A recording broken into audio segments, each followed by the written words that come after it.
Sebenarnya kita perlu tahu harga pasaran tu, harga pasaran tanah yang kita nak bida tu, supaya kita tidak mengalami kerugian apabila kita membeli rumah lelong. Yang patut kita tanyakan adalah pada jurunilai, jurunilai hartanah. Kita boleh semak je, boleh kita google di mana, apakah itu jurunilai hartanah, apakah peranan dia.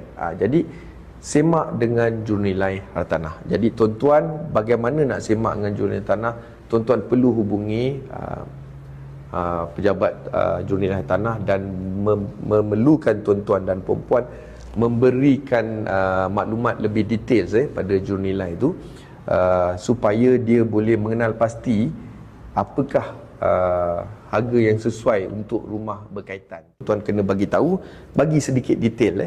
Bagi sedikit detail, biasanya kita nak tanyakan, okey, kalau rumah kita nak tanya alamat dia di mana.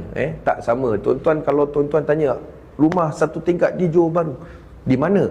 Jadi perlukan alamat. Kalau rumah di Kuala Lumpur, single story, berapa harga? Jangan cakap macam tu. Memang kita sebagai jurunilai pun, para jurunilai tadi terperanjat, kita tak tahu di mana rumah single story tu, di mana. Bagikan alamat lengkap. Okey. Yang kedua, berikan jenis hartanah tersebut.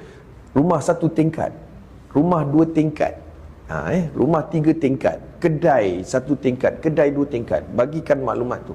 Okey, dia nak tahu, okey, kita dah tagging satu taman apa, kita tahu jenis apa, jenis hartanah tu rumah satu tingkat. Okey.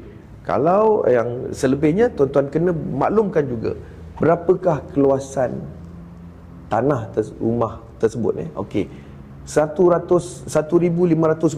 Okey, maknanya kita tahu, macam kita tahu itu 22 kali 70. Okey, bagi tahu lagi, mungkin 1,400, 20 kali itu.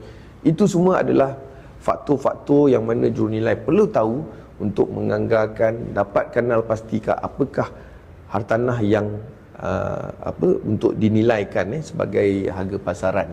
Jadi bila puan nampak harga pasaran tinggi, harga reserve murah, ini antara tuan boleh fikirkan untuk membeli rumah, kalau sesuai dengan lokasi dan sebagainya.